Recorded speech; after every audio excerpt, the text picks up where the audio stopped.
the constitution of the bourgeois state, the basis of Togliatti's socialism, speaking about the Third Road, which consists of the new strategy of Eurocommunist revisionism, in his report entitled For Socialism in Peace and Democracy. Delivered at the 15th Congress of the ICP, Berlinger gives a rather more complete explanation of what he and his associates mean by this Third Road. "I'm referring," he says, "to a fortunate expression which we have accepted. We have had the experience of the Second International, the first phase of the struggle of the workers' movement to emerge from capitalism. But this experience capitulated in the face of the First World War and various kinds of nationalism. The second phase," continues Berlinger, "opens with the Russian Revolution of October." Berlinger, "for the socialism in the peace and the democracy throughout Italy and Europe." But this, too, according to him, should be looked at critically in view of the history and the reality of the Soviet Union, because this experience is not valid, either. And it results that the third phase has begun now with Eurocommunism. The task of the workers' movement in Western Europe, Berlinger declares, is to find new roads of advance towards socialism and the construction of socialism. According to the Italian revisionists, the road to achieve this society is the line laid down by the Republican Constitution to lead Italy to the road of its transformation into a socialist society based on political democracy. Whereas the French revisionists, who cannot present the de Gaulle Constitution as the basis of their socialism, since not only did they not take part in drafting it, but they also voted against it, do not mention it, although in practice they do not negate it. The Italian revisionists worked out their idea of achieving socialism through the bourgeois constitution a long time ago. In his speeches, as early as 1944, Togliatti declared that allegedly the times had changed, the working class had changed, and the ways to the seizure of power had also changed. With this he meant that the time of revolutions was over and the time of evolutions had come, that power cannot be seized except by way of reforms, on the parliamentary road, through votes.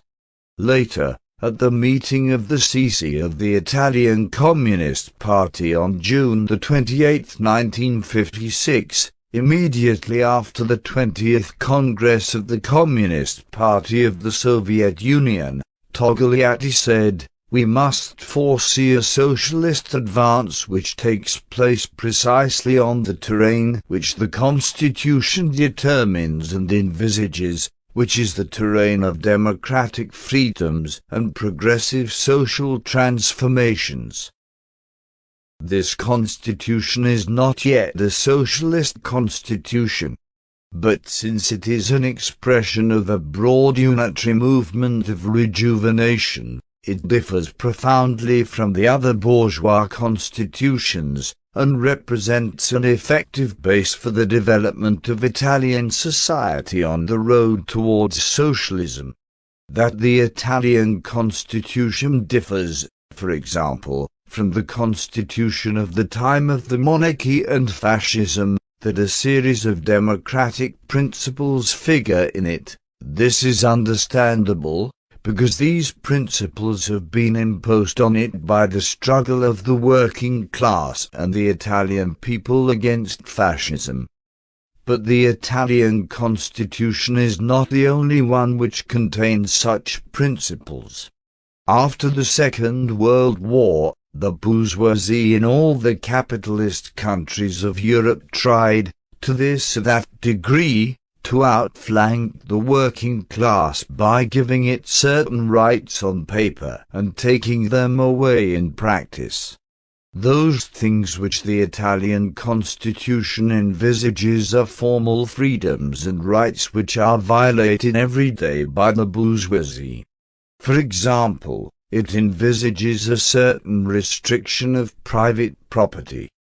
But this has not stopped the Fiats and Montezans from becoming more and more wealthy and their workers becoming ever more impoverished.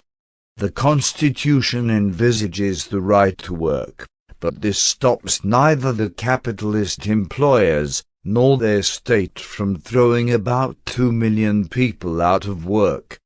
The Constitution guarantees a series of democratic rights, but this has not stopped the Italian state, the Carabinieri or the police, basing themselves on the rights which the Constitution provides, from acting almost openly to set up that mechanism which is ready for the establishment of a fascist regime. The various fascist commandos, from those of the extreme right to those who call themselves the Red Brigades and the terrorists of the Fontana Square, also find their justification in the Italian Constitution. To think, as the followers of Togliatti do, that the Italian bourgeoisie drafted its well-known constitution to lead the society towards socialism, is simply absurd. The Italian constitution, like the other fundamental laws of bourgeois countries, sanctions the undivided political, legislative and executive rule of the bourgeoisie in the country, sanctions the protection of its property and its power to exploit the working masses. It gives a legal basis for the organs of violence to restrict the freedom and democracy of the people, to suppress all unrule over everything. Beautiful words such as freedom, equality, fraternity, democracy, justice, etc., may be written in the Constitution for 200 years, but in practice they will not be realized for another 2,000 years, if the capitalist bourgeoisie is not overthrown together with its constitution and laws. For the Italian revisionists, the existing constitution is their Bible, and the bourgeoisie could not find better advocates to defend it or more zealous propagandists to advertise it. The ardent defense which the Italian revisionists make of the constitution of their capitalist state shows that they cannot conceive any other social system outside the existing bourgeois society, outside its political, ideological, economic, religious and military institutions. To them socialism and the present-day Italian capitalist state are the same thing. The opportunism in which the leaders of the Italian revisionist party were born and raised, has clouded their eyes and shut off all horizons to them. The Italian revisionists have become the guardians of the capitalist order. They even present this role as a virtue and mention it in their documents. In these 30 years, said the theses for the 15th Congress of the ICP, the Communist Party has followed a line of the consistent defense of democratic, bourgeois, institutions, a line of the organization and development of democratic life amongst the masses of workers and citizens, a line of struggles for individual and collective freedoms, for observance and the application of the Constitution. The ICP has implemented this policy through continually seeking unity with the ISP, with the other democratic forces, secular and Catholic, and seeking every possible convergence even with Christian democracy itself, even from the opposition, with the aim of avoiding the damage to the democratic constitutional framework. For 35 years on end the Italian bourgeoisie, revisionists, the church, and so on, have been deceiving the Italian people by telling them that the hard life which they lead, the poverty in which they live, the savage exploitation, corruption, terror, and all the other social evils that characterize Italy are the result of failure to implement the Constitution consistently. But the situation in Italy has been and still is deplorable, not from failure to implement the Constitution, but because of the system which the Constitution defends.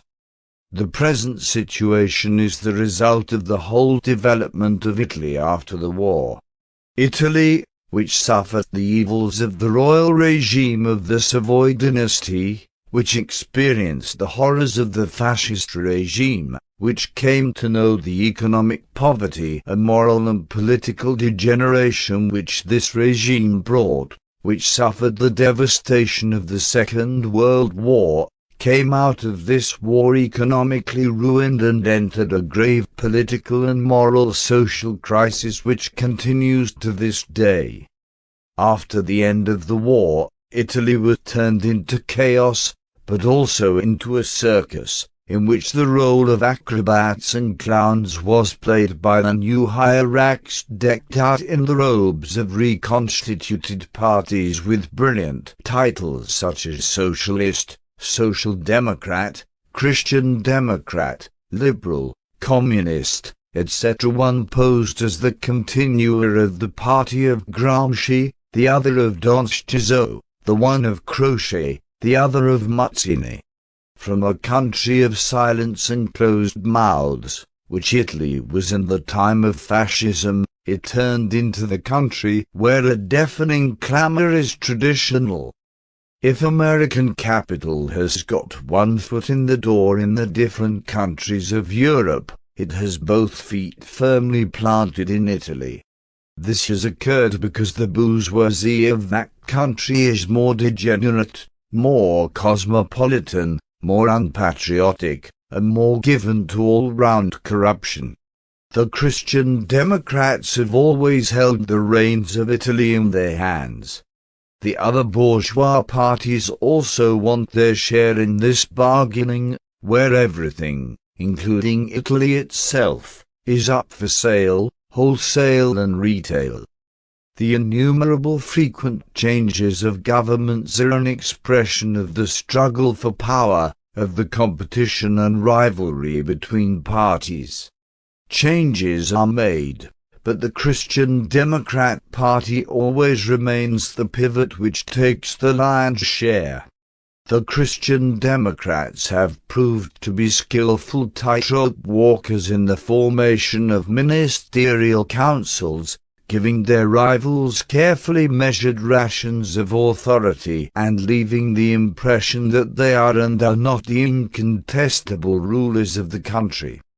In this way they bring on stage sometimes the centre-left, sometimes the centre-right, setting up a cabinet sometimes monotone in colour, sometimes two-tone.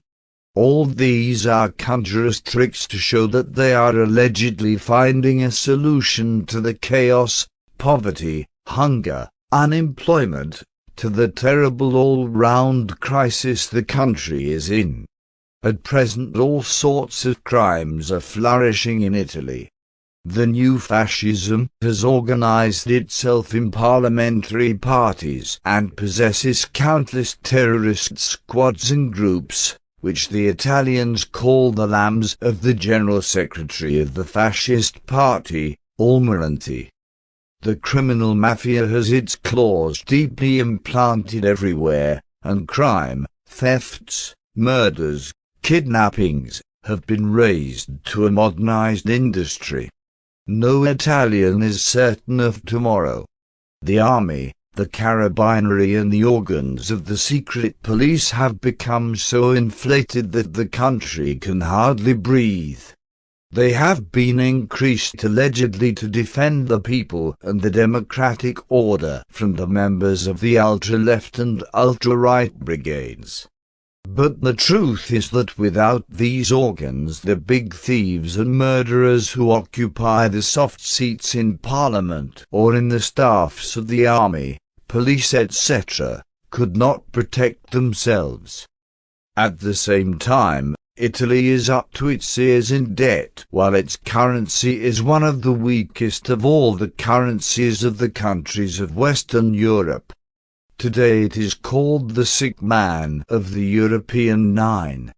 No one trusts this Italy, with this rotten regime it has, this Italy which may take a course dangerous not only for the Italian people, but also for its neighbors.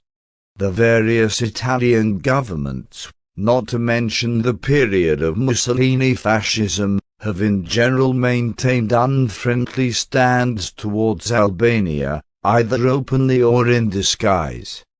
The treacherous Albanian reaction which fled on board the British ships was gathered together in Italy, was organized and trained by the post-war governments of that country, by the permanent enemy of Albania, the Vatican, as well as by the Anglo-Americans, to operate against the new Albania. In the first years after liberation, our people had to wage a stern fight against wreckers who landed in our country from Italy. What end they met is known. However, the end of the others was no better. Some of the fugitive Albanian traitors remained in Italy, the others dispersed to the United States of America, Belgium, Britain, Federal Germany, and many other countries where the imperialist espionage services sent them. Seeing that they could achieve nothing against the new Albania with acts of diversion, the Italian government began to maintain an indifferent political stand towards our country. True, diplomatic relations between the two countries were established, but other relations always remained at a low level. The Italian government never showed any desire to develop them. No government has ever publicly condemned Mussolini's barbarous acts against Albania.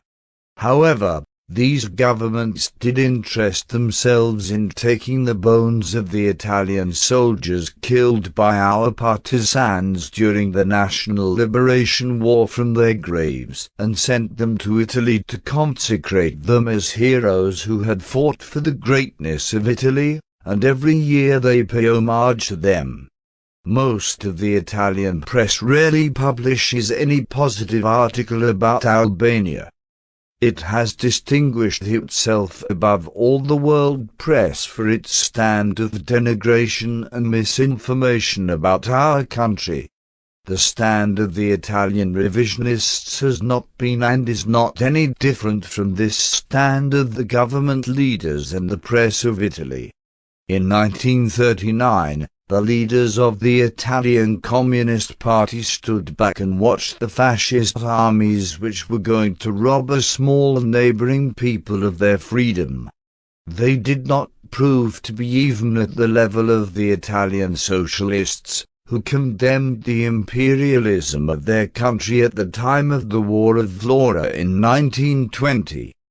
Even after the war, the main leaders of the Italian Communist Party did not deign to come to Albania to condemn the crimes of fascism and express their solidarity with the Albanian people who had faced death and destruction and had fought heroically against Italian fascism.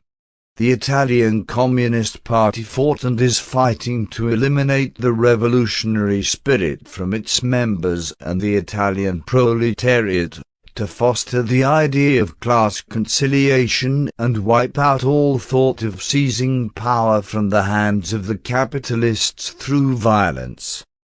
It is nothing but a social democratic party like the others, but has been left in opposition and has not been invited to take part in the dance, because it was formerly in the Third International, and because, apparently, the bourgeoisie requires still greater proofs of loyalty from it. The Italian democratic bourgeois state gives billions of lire in subsidies to the Italian Communist Party, as well as to other parliamentary parties.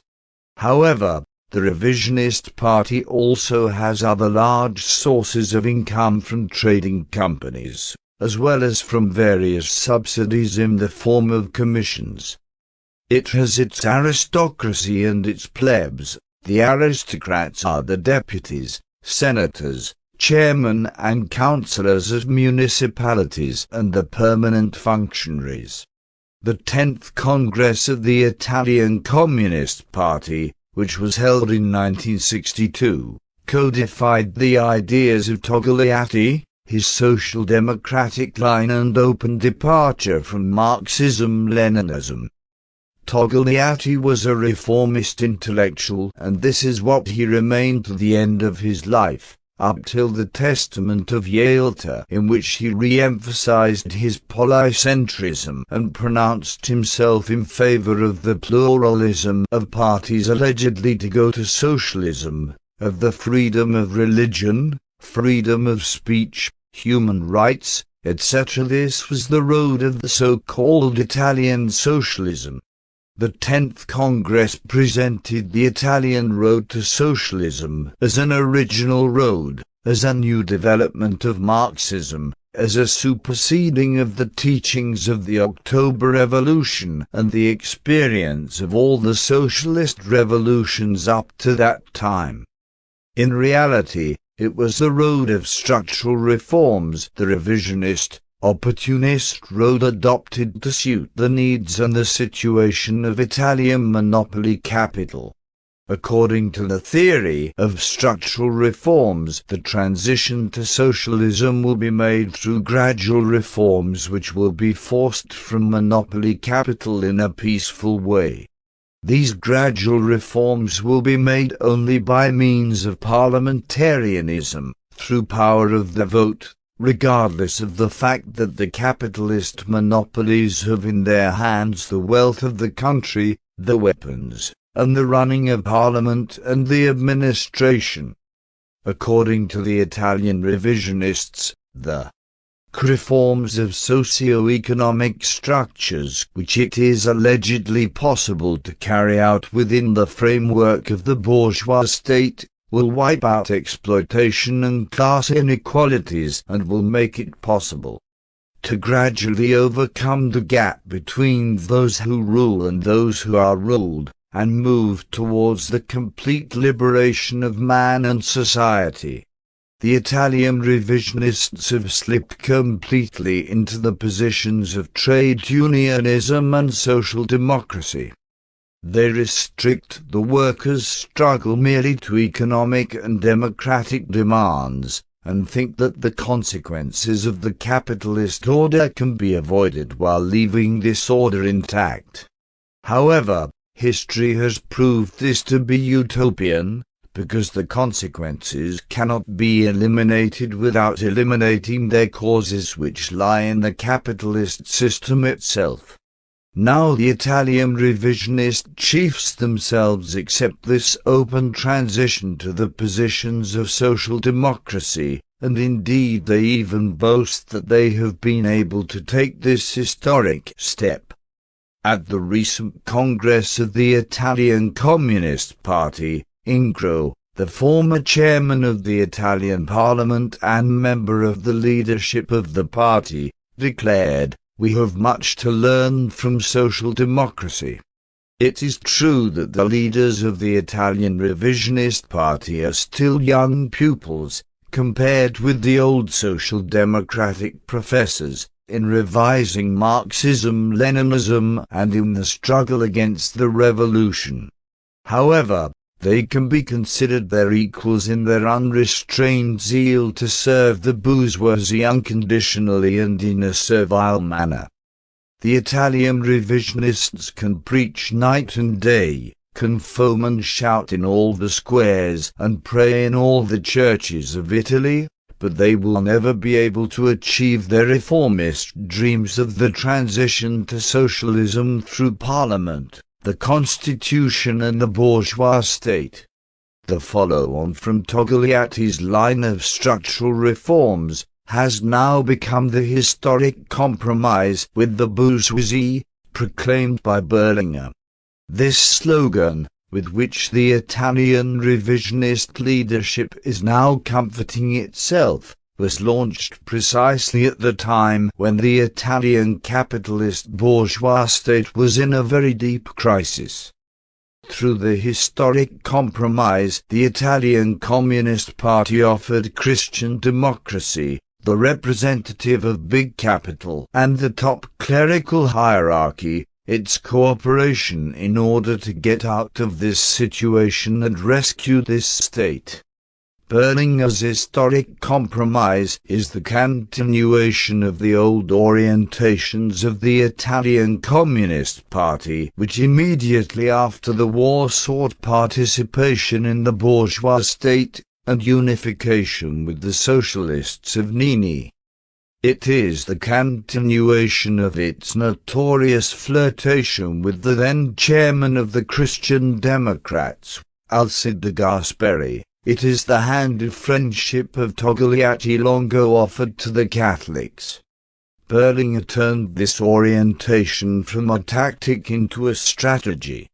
The historic compromise proposed by the Italian Communist Party is the old liberal policy which has always fitted Italy comme un gant, like a glove.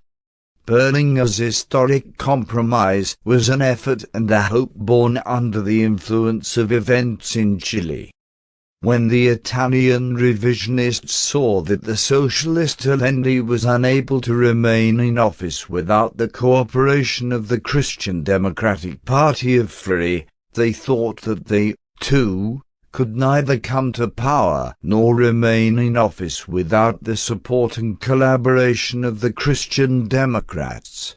Fear of the establishment of fascism with the aid of American imperialism led them to major retreats and concessions in principle and practice, to abandoning even the slightly independent position which they had maintained until that time, when they thought they could win the parliamentary majority and govern jointly with the left coalition.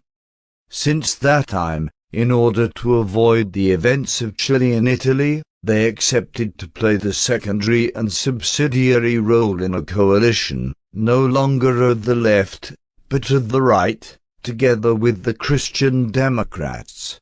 When the Italian Communist Party launched the slogan of the historic compromise, Italy gave the impression that it was being transformed into a powerful industrialized country. At this period, not only to reaction, but also to the Italian communists themselves, the historic compromise seemed like a long-term strategy. However, the crisis came and fascism was revived, became threatening. The bombs began to burst, people were murdered and disappeared. The historic compromise began to become more immediate and to seem reasonable even to a part of the bourgeoisie and some Christian Democrats. Aldo Moro was a representative of this current, but he was liquidated because the Christian Democrats were not and are not yet ready to enter this compromise, regardless of the losses they have suffered in elections.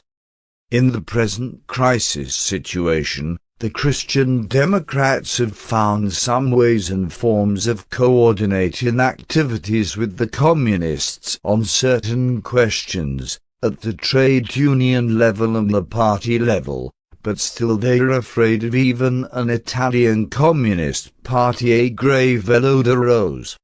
Will Italian monopoly capital accept the hand which the Italian Communist Party is offering it?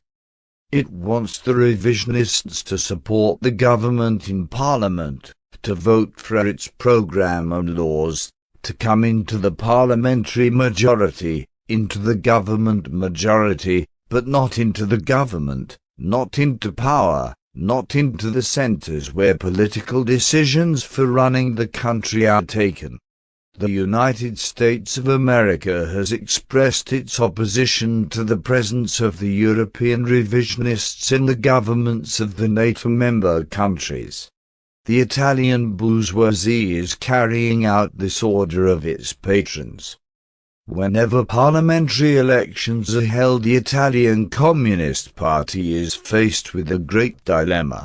It does not know how to act in case it wins a greater number of votes than the Christian Democrats. Berlinger, frightened, adheres to the formula that in any case a broad government should be formed even the parties of the Democratic Arch, which would carry out some reforms, of course, in a pluralist democracy, and Italy would not leave NATO. Why does Berlinger hold out this prospect? Because this is the revisionist line of the Italian Communist Party, which is afraid to accept the responsibility in the face of the crisis and bankruptcy of the bourgeois system, which cannot be cured with reforms. On the other hand, the Italian Communist Party is afraid of the masses of the workers and working people of Italy, who, if this party should win, will demand not cooperation with the employers, but the seizure of power. The Italian Communist Party does not want this situation and will never permit it. But neither does the American and the Italian monopoly bourgeoisie want it, and they will do everything in their power to avoid such a situation. An anti-historic compromise might be made in the beginning if the Italian Communist Party wins on the votes, but this compromise will be ephemeral, just to calm public opinion, until the screws can be tightened. Capital never hands over its weapons, if they are not taken from it by force. The Italian Communist Party is not of those parties which go into revolution. It is not, and never has been, for the establishment of a socialist society in Italy, either today, tomorrow, or ever.